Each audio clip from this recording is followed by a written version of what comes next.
Hello and welcome to Sports Update on Trust TV. I am Emmanuel Fashimi. We have a whole lot lined up this evening for your viewing pleasure. We'll be looking at some Nigerian sporting story, and then we'll go straight to Europe. We'll also look at what is happening in the world of sports in Europe and other parts of the world. But like we all know, we normally begin from the home front because there's a saying, they say charity begins at home. And now let's start from the volleyball, the Nigerian Volleyball Federation, and we'll start with that particular sport where coach Ajilore, that is Cairo Ajilore, is optimistic of Nigerian Olympic qualification. That is where the head coach of the Nigerian volleyball's women team has expressed confidence in the team that they will do well in the forthcoming Paris 2024 Olympic Games qualifier, and that qualifier is built to happen in Morocco. And this evening I have in the studio with me Umar Mavia. I think I will name, I will look for a name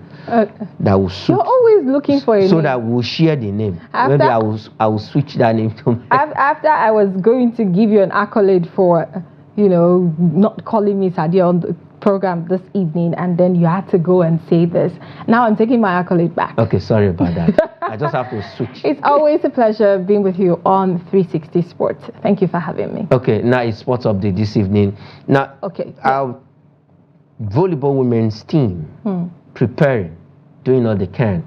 You know, the good thing is that we've had this whole lot going on for Nigeria quite some time now, and we are qualifying. If you look at athletics, our relay teams, all of them are there, apart from the women's 4x4 that didn't show up for the Bahamas relays.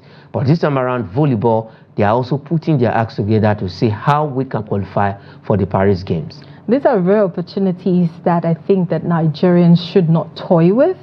The game of volleyball is not a game that is very amplified, even in Nigeria.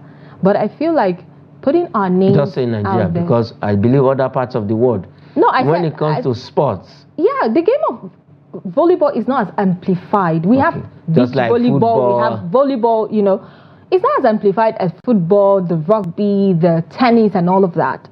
But, you know, in Nigeria, I'm coming to the home front now. I'm just, you know, painting the picture how, you know, in Nigeria, we're not even talking so much about volleyball, but, you know, we do it on Sport Update and 360 Sports. That's what we do here. But looking at it holistically, this is a rare opportunity, like I said, that we should take advantage of, not just as a nation, but, you know, as people who love to play volleyball and see these ladies excel in this volleyball. I've met a couple of ladies who say, I've played volleyball for Nigeria at so and so level, and I look at them and like, I don't even know you. So if you're the likes of maybe Jijukucha works up. Amosu, or the likes of Nemesis, because of course we watch wrestling.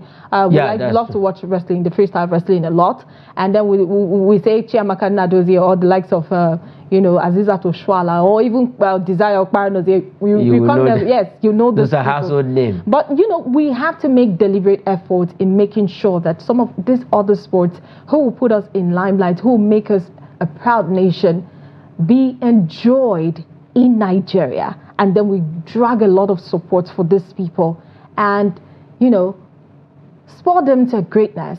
This is a rare opportunity, and I know that they are going to do everything that they can. We are not a great volleyball nation, but I've seen excellent volleyballers who are doing great things in different corners of Nigeria, and I think that this is an opportunity for them to write their name in gold. I wish them all the best. You wish them all the best. The qualifiers is due to happen in Morocco by next month, that is in June. And let's see how Nigerian team will fare. Coach Ajilore, the coach of the Nigerian women's volleyball team, is optimistic. He said he has confidence in the team of doing well and getting the Olympic, the qualifiers, the Olympic ticket in Morocco. Just like the last Olympic in Tokyo, we just mixed the qualifiers by some weeks, even our beach volleyball team. So let's see this time around if we can get the Olympic ticket. Definitely that federation is one of the best federations in Nigeria. That is the Nigerian Volleyball Federation. All right, let's leave that story and talk about this special sport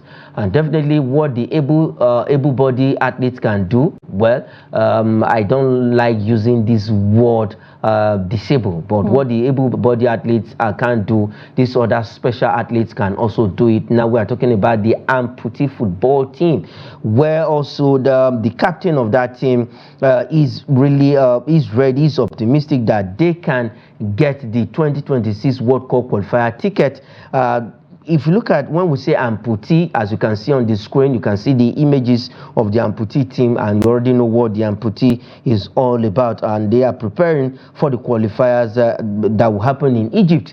We are in the same group with Egypt. That is at the Salam Stadium in Cairo. Nigeria will play alongside Egypt, Cameroon, and Burundi in Group A, while Group B consists of Liberia, Morocco, Uganda, and Senegal, just as Ghana, Kenya, Gambia, and Nigeria are in Group C. Angola, Tanzania, Sierra Leone, Rwanda are all in Group D. But our concern is Group A, where Nigeria will play against the host, that is Egypt, Burundi, and co.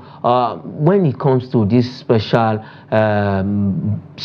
sports and these special athletes, I think we should pay attention to them. And now they are going for the qualifiers in Egypt. 2026 World Cup is at stake. Yes, I love the fact that they're getting a lot of support as it stands. Our 1980 African Cup of Nations winner, Segun Odigbami, actually was a special guest of honor when they launched this fund for, the special amputee football team. They are Eagles, amputee Super Eagles. Amputee Super Eagles. This team has been doing very well, even without a lot of publicity. They have been playing the African Cup of Nations, and in 2019, it might interest you to know that they came second in the African Cup of Nations, and they played against the host nation, Angola. And that was something massive. Getting into the World Cup now, I know they are, in a very tight position as it stands, but I know that there's nothing they cannot do to progress. In 2018, we saw that, they progressed to the World Cup. It wasn't such a brilliant performance on their part, but I know that this is a lesson learned kind of experience and performance that they will be dishing out when they finally start playing their, playing at the World Cup in 2026. So you're already seeing them there, but they have to cross the hurdles of Egypt, Burundi, and go in their group. Yeah, I'm already seeing them there. For people who have done it before at the African Cup of Nations, getting to the World Cup, I expect a lot from them, and I expect that they're going to give it their all to make a name for themselves. Amputee Super Eagles, that's a big name. And if they do well in this stage and get into the World Cup, I think they will get a lot of support and and people who will be cheering them to victory. I wish them all the very best, and I wish that other people come out to support them even as they are trying to qualify for the World Cup in 2026. Okay, wherever the news is, you are sure to get it on Sports Update and 360 Sports on all our sports program. The Amputee World Cup qualifiers, the African Qualification Series, we are in Group A alongside Egypt host and Burundi, who are in our group, and Nigeria will play against Egypt in their first game come tomorrow right there at the Salam Stadium, in Cairo, Egypt. So we just wish the Amputee Super Eagles the best as they kick off their 2026 World Cup qualifiers. Let's not forget that the Super Eagles also will be playing their own qualifiers against the Bafana of South Africa and the Cheetahs of Benin Republic come next month. One game is slated for Uyo, and the other game is in Cote d'Ivoire,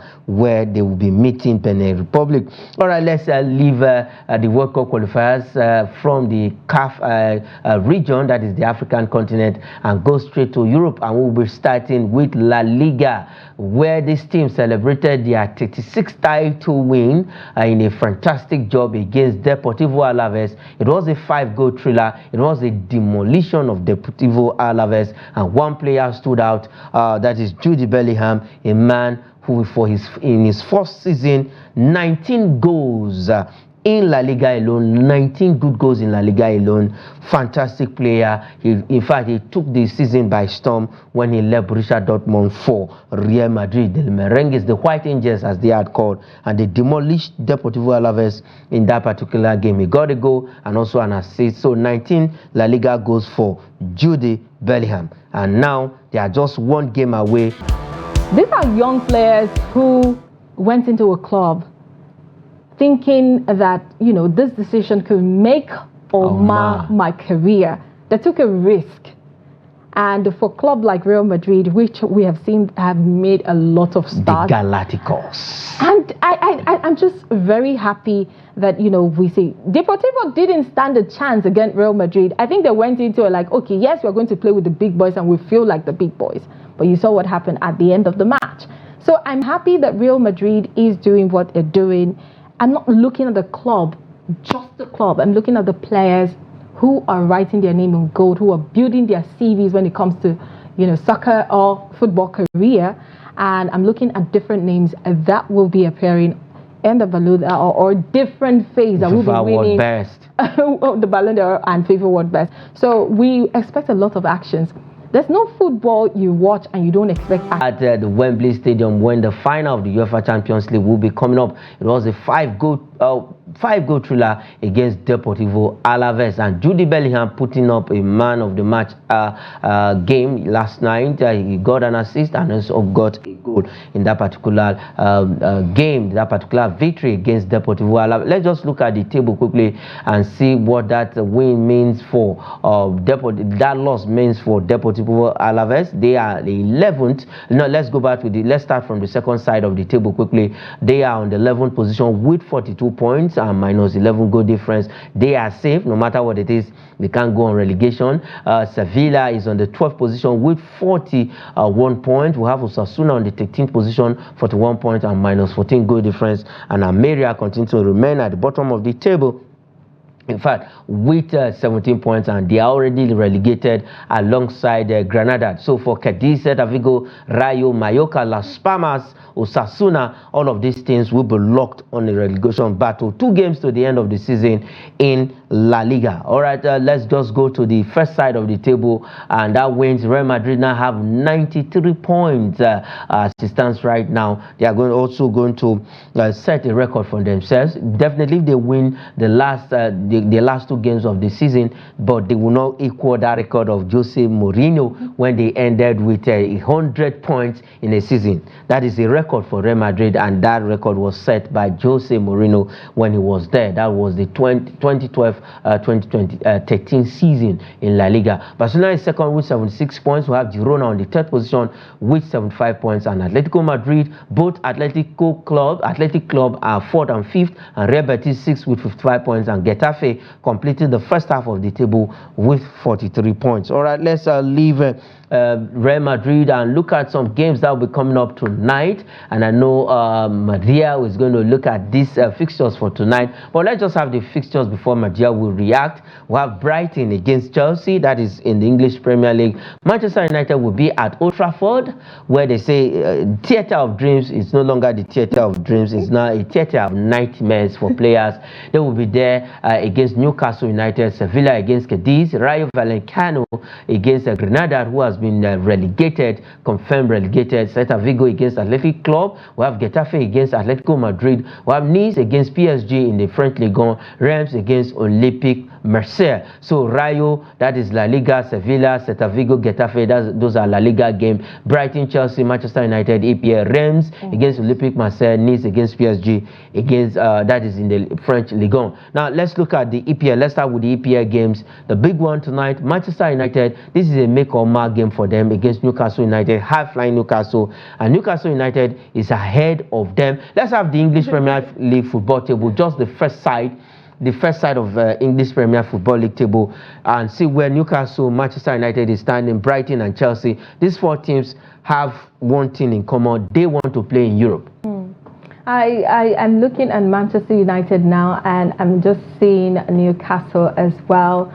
You know, Manchester United is a team that you expect the unexpected when you are full of a lot of enthusiasm, when you feel like maybe it could be an overturn for Manchester United, and then you're seeing a different thing. It's a lot of uncertainty for this club. I don't know, looking at this team right now, Manchester United might just come up with a surprise. I was expecting that surprise when they faced Arsenal, but it didn't happen. So I don't know what to say about Manchester United and Newcastle, but I'm seeing that Newcastle has an edge over Manchester United. But let's see what happens at the end of the game, because in football, anything can happen. In football, anything can happen. This is the worst season for Manchester United in their club history. For the first time, Manchester United will lose more than 10 games in a season, which is not the kind of record that Manchester United won. But let's see how it goes tonight at Old Trafford, the theatre of nightmares, as it is for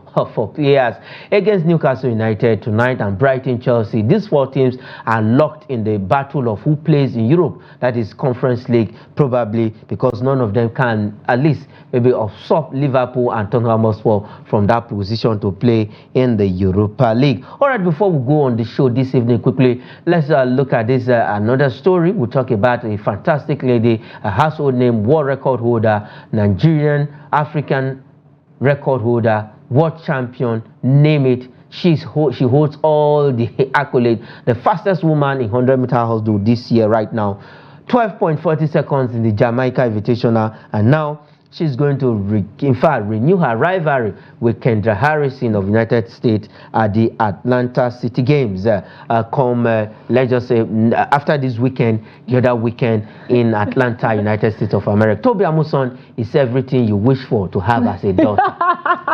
Okay, I like the fact that you are saying this, and that is to show that, you know, women, daughters, are integral part of the family and the society, and they're doing wonderful things. And I'm glad. I'm so happy to be a woman this morning, talking about women making their name shine in the games and in sports generally. Now, coming to the athletes and renew her rivalry with Kendra Harrison. We all have our moments. Kendra Harrison is 31 and Toby's 27, and in the game of athletes, we know that age can really tell on you. Kendra has had her moment, and in the 10 times they have met, I think Toby Amuson has gotten an edge. The last 7 meetings. The last 7 meetings, and then she has gotten an edge. But I'm seeing that Toby Amuson is a household name, just like you said, and she is not resting until she does what she wants to do in the game of athletes. She wants to set a world record, and she's on a path to doing that. This game, actually, this one we're expecting, the hurdle games that we're expecting, is going to be a different one, because it's not going to be the indoor one. It's going to be on the streets, you know, some sections of the streets right now. So we are seeing a different energy, a different cheering, a different crowd, and also people who will be waiting for Toby Amuson or Kendra to actually outdo themselves this time around. But I'm rooting for Toby. I'm a Nigerian, and at the end of the day, Toby Amuson... If you root for Kendra Harrison, I would have just sent you. Kendra is... sometimes it's... Yes, our nation comes first, but you have to give people their flowers when they're doing absolutely well. Yeah, and that's the kind of person I am. I am a sports enthusiastic who believes that the best man should always win. And for Toby Amuson, I'm rooting for her, because this is somebody who is disciplined, who has put in the work. And anybody who is showing that kind of trait should be somebody that you should be rooting for and supporting anytime, any day. Anytime, any day for Toby Amuson. That game, City Games in Atlanta, will be coming up this month, probably on the 28th of this month. You are sure to get the result, the aftermath of that games. We'll be bringing you whatever happens in that game between Toby Amuson and Kendra Harrison at the Atlanta City Games 2024. All right, this is where we'll be leaving it on the show this evening. To you, my friend, my sister, you've done a great job on the show. Women supporting women, as usual. You always support women, but we've seen it all this evening. I support men too. I've said lots of things about men, even more than the women on the show. So yes, no problem. Thank you so much for having me. You've done a great job this evening. It's good having you by my side and doing sports together. For coming around. Same here. Thank you. All right, that is it on the program Sports Update this evening from Trust TV. I am Emmanuel Fashimi. Say thanks for watching.